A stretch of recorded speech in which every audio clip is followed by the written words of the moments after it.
Hi, my name is Keith Martin. I'm Director of the Centre for Eye Research Australia and Head of Ophthalmology at the University of Melbourne. Well, I came to ophthalmology a little bit late. I originally trained as a neurologist, but I realised that there was much more that I could do within ophthalmology.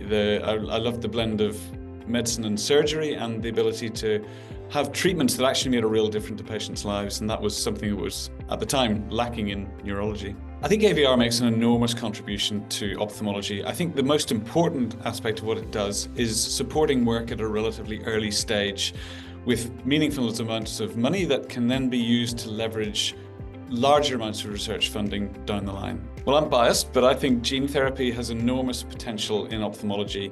It's already revolutionizing our treatment of inherited retinal disease and conditions that were completely untreatable when I started my career are now becoming treatable, which I think is really exciting. And that technology is broadening out to a wider range of ophthalmological indications. Well, I think one of the great things that AVR does is that it has expert review and is able to select quality research. That's the most important part to me, that we're funding research which is actually high quality and which is going to lead to something down the line. So I would love to see AVR continue to be that guardian of quality for the research programs that come before it. And it's a real badge of recognition of the quality of the research, which I think helps researchers down the line to gain further funding for their work. Well, for donors, there are so many different aspects of work in the world that you can support. And I think the fantastic thing about supporting vision and eye research is you can make a real difference to patients' lives in a meaningful time frame.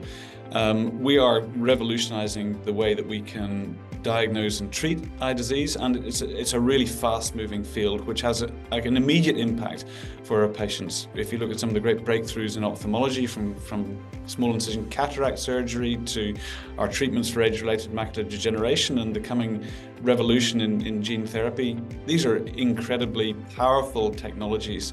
And as someone supporting research, you can make a real difference with your investment. So I think that's a really key message for our donors. Well, bequests are an incredibly important part of what many charities do, and vision and eye research is no different. And the wonderful thing about bequests is that something that you're interested in can live on beyond your lifetime and continue to support the causes which you care passionately about long into the future. And for families, this can be a great memorial, but it's also great to know that you're doing something for a cause you loved well into the future. So I think it's a great way to support vision and eye research.